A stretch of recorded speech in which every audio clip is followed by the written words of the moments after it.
देखिए हम जायज है? जायज है, हम उसमें सहमति व्यक्त करते हैं और जितना हो सकता है सदन में वो सड़क पर लड़ते हैं, हम लोग सदन में लड़ते हैं। स्कूलों को सुचारू रूप से चलाने के लिए, उनकी मान मर्यादा को बचाए रखने के लिए कार्रवाई हम लोग करते हैं। भरोसा नहीं है अपने शिक्षकों बात पर? भरोसे का नहीं है, बात पढ़ाई का, बात सिलेबस का कोई नहीं करता। नमस्कार, हमारा नाम है समरीन और आपने देखना शुरू कर दिया है लाइव सिटीज। देखिए आज 29 नवंबर है और आज शीतकालीन सत्र का आखिरी दिन था।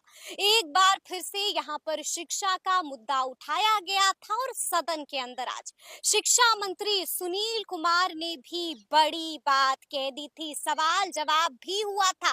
क्या कुछ कहा था शिक्षा मंत्री ने, कौन सा बड़ा आश्वासन दे दिया है शिक्षा मंत्री ने, वो भी हम आपको बताएंगे। देखिए हमने भी सीधी बातचीत की है, सीपीआई एमएलसी संजय सिंह से सीधी बातचीत की है, जेडीयू एमएलसी संजीव सिंह से सीधी बातचीत की है, बीजेपी एमएलसी नवल किशोर यादव जी से। देखिए बाहर आते ही क्या कुछ बता रहे हैं ये तमाम एमएलसी। सबसे पहले आप इनको सुनिए। इस वक्त हमसे बातचीत करने के लिए जेडीयू एमएलसी संजीव सिंह जी हैं। सबसे पहले बहुत शुक्रिया बातचीत के लिए। बहुत बहुत धन्यवाद। आज हमने देखा कि आप आज सदन के भीतर खूब दहाड़ रहे थे, शिक्षा मंत्री भी खड़े हो गए थे। ऐसा क्या सवाल पूछ दिया था आपने? नहीं, दो तीन सवाल थे। एक शिक्षकों के वेतन कटौती का, जो लगभग इधर 2-3 वर्षों में जो जबरन वेतन कटौती की गई थी उसके बारे में था। उसमें मंत्री महोदय ने कहा सिर्फ अनुशासनहीनता को छोड़ करके जो भी मामले हैं, ऐसे अकारण जो वेतन काटे गए हैं, उसके बारे में दिसंबर तक में हम लोग समीक्षा करेंगे और वो आदेश निरस्त होगा। हम लोगों ने उस पर दबाव दिया। शिक्षा मंत्री ने कहा कि हम लोग इसकी समीक्षा करेंगे और आदेश जो है वो निरस्त होगा। और दूसरी बात जो कि ये जो सेवा निरंतरता का मुद्दा है, सक्षमता जो परीक्षा दिए थे नियोजित शिक्षक, उनको भी सेवा निरंतरता का लाभ मिले, वरीयता का लाभ मिले। अच्छा, आपने देखा होगा कि बीते दिन गर्दनी बाग में बिहार माध्यमिक शिक्षक संघ का धरना प्रदर्शन हुआ, आप लोग गए थे? जी, आपके बाद हम लोग गए थे। माननीय सदस्य प्रोफेसर संजय सिंह जी भी थे और अभी वहीं जा रहे हैं। आज फिर वित्त अनुदानित जो संस्थान है उनका फिर है, वहीं जा रहे हैं। बस आपकी अनुमति चाहिए, माननीय सदस्य और है उनसे। अच्छा, उनकी 3 प्रमुख मांगे हैं। पहली मांग सेवा निरंतरता को लेकर के, दूसरी मांग प्रोन्नति को लेकर के है और तीसरी मांग है ऐच्छिक स्थानांतरण को लेकर के। जायज मांगे हैं? एकदम जायज, 100% जायज मांगे हैं। और ये मांगे तो फिर आपकी सरकार क्यों नहीं दे रही है? ये तो जो विभागीय नौकरशाह हैं, कहीं न कहीं वो मामले को उलझाते रहते हैं। अच्छा। मैंने तो कहा जो कि आप लोकल सेल्फ गवर्नमेंट है, गवर्नमेंट 3 स्तर के हैं, केंद्र सरकार, राज्य सरकार और स्थानीय सरकार, स्थानीय निकाय। इसीलिए वो करना ही पड़ेगा, आज न करना पड़ेगा। देखिए आपने इशारों में एस सिद्धार्थ को भी घेरे में ले लिया है। विभाग के सभी पदाधिकारी। पाठक से भी आप नाराज थे, अब एस सिद्धार्थ पर भी मैं नाराज हूँ जो कि शिक्षकों को टारगेट बना करके उनको सही सेवा का लाभ जो नियमावली में है वो नहीं देना और नित नए फरमान लागू करना, इसका मैं विरोध करता हूँ। क्या लगता है नीतीश सरकार कुछ तब्दीली करेगी? देखिए जरूर, हम लोग जब तक नहीं करेंगे तब तक करेंगे। देखिए संजय जी भी हमारे साथ मौजूद हैं। हमने देखा कि एक बार फिर से सदन में खूब हंगामा हुआ, शिक्षा का मुद्दा उठाया गया, क्या कहिएगा? बिल्कुल उठाया गया। जब विभाग शिक्षकों के मुद्दे को उलझा कर रखेगी तो उनके प्रतिनिधित्व सदन जब चलेगा तो उनके सवाल को उठाएंगे और वो उठे हैं। चाहे वह सेवा की निरंतरता का सवाल हो, चाहे प्रमोशन का सवाल हो, ये सारे सवाल मजबूती से उठे। आपने क्या सवाल पूछा था? कई सवाल है। एक सवाल जैसे सेवा की निरंतरता का भी सवाल था, प्रोन्नति का भी पिछले सत्र में भी उठाया गया था, और वह समय पर अलॉटमेंट के बाद भी नहीं दिए जाते हैं। साथ ही साथ जो बकाये की राशि है वह अलॉटमेंट चला जाता है जिलों में और वह समय पर भुगतान नहीं होता है। होता भी है तो भ्रष्टाचार उसमें शामिल है, पिक एंड चूज करके होता है।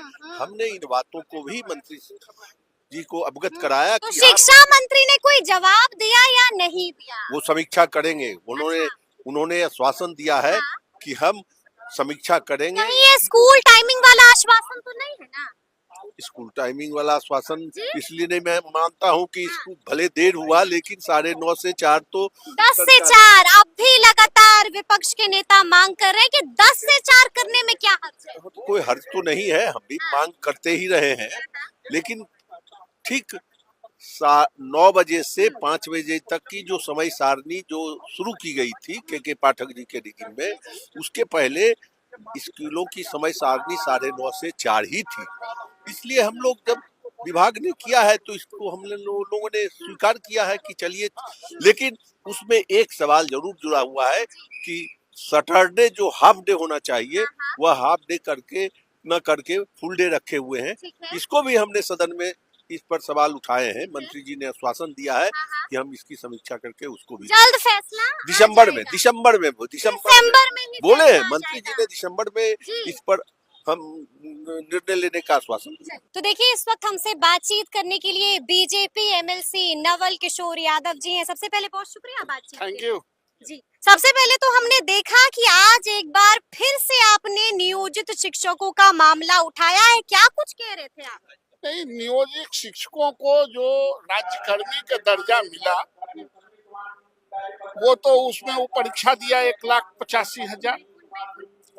उनको जो अब नियुक्ति कर रहे हैं, जो उनके पदस्थापन कर रहे हैं, तो उनके पुराने जो 15 साल 20 साल 10 साल का जो उनका कैरियर था, जो स्कूलों में शिक्षण दिया था, उस कैरियर को आप नहीं जोड़ रहे हैं, जिसके वजह से बीपीएससी के टीचर सीनियर हो जा रहे हैं। जो डायरेक्ट आए हैं, जो जूनियर थे वो सीनियर हो जा रहे हैं, और जो सीनियर है वो जूनियर हो जा रहे हैं।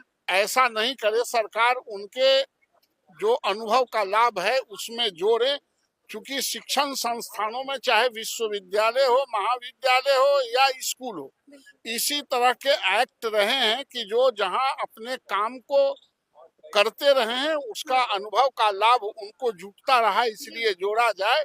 सरकार ने ये कहा कि हम इसको अद्यतन दिसंबर में ही इसका एक्सरसाइज करके इस पे कार्रवाई करेंगे। यानी कि शिक्षा मंत्री ने कह दिया है कि दिसंबर तक इस पर कोई विचार किया जा सकता है और फैसला भी आ सकता है। फैसला भी आएगा, सो सरकार ने कहा है। और उचित भी है। आपने उसी टीचर को, नियोजित टीचर को आप हेडमास्टर बना दिए, उसका अनुभव का लाभ देख के 8 साल और 10 साल देख के आपने अन्य सेवाओं में भी शिक्षण संस्थानों में उसके लाभ दिया है। तो फिर आज वो शिक्षक मूलतः रहना चाहते हैं तो उनको लाभ क्यों नहीं देंगे? ये सवाल मैं मंत्री से पूछ रहा था। उन्होंने कहा कि मैं दिसंबर में ही करूंगा। लेकिन आपको बता दें कि बीते दिन विशाल धरना प्रदर्शन हुआ है बिहार माध्यमिक शिक्षक संघ का। 3 प्रमुख मांगे हैं उनकी। पहली मांग सेवा निरंतरता को लेकर के है, दूसरी मांग प्रोन्नति को लेकर के, और तीसरी मांग है ऐच्छिक स्थानांतरण को लेकर के। इन मांगों को आप कैसे देखते हैं? नहीं, जो मांग है उनका, उसके हम जायज है, हम उसमें सहमति व्यक्त करते हैं। और जितना हो सकता है सदन में, वो सड़क पर लड़ते हैं, हम लोग सदन में लड़ते हैं, उन्हीं का काम करते हैं। लगातार आवाज बुलंद करते हैं। स्कूलों को सुचारू रूप से चलाने के लिए, उनकी मान मर्यादा को बचाए रखने के लिए कार्रवाई हम लोग करते रहते हैं। लेकिन एक और बात है, ये आखिरी सवाल होगा मेरा आपसे, कि एस सिद्धार्थ ने भी बोल दिया है कि अब शिक्षकों को 3 मर्तबा हाजिरी बनानी। अब वो हाजिरी, भरोसा नहीं है अपने शिक्षकों बात पर। भरोसे का नहीं है, बात पढ़ाई का, बात सिलेबस का कोई नहीं करता। बात बच्चों के जो महीने महीने परीक्षा ले रहे उसके असेसमेंट का कोई नहीं करता। सिर्फ 3 बार और 5 बार अटेंडेंस लेने से कोई बच्चा वहाँ का, उस स्कूल का विद्वान नहीं हो जाएगा। आपका सिलेबस क्या है, आप पढ़ाते कैसे हैं, ये ज्यादा महत्वपूर्ण बात है। उनको भी ज्ञान हो जाएगा, नया नया है, अभी ज्ञान कम है, ज्ञान हो जाएगा।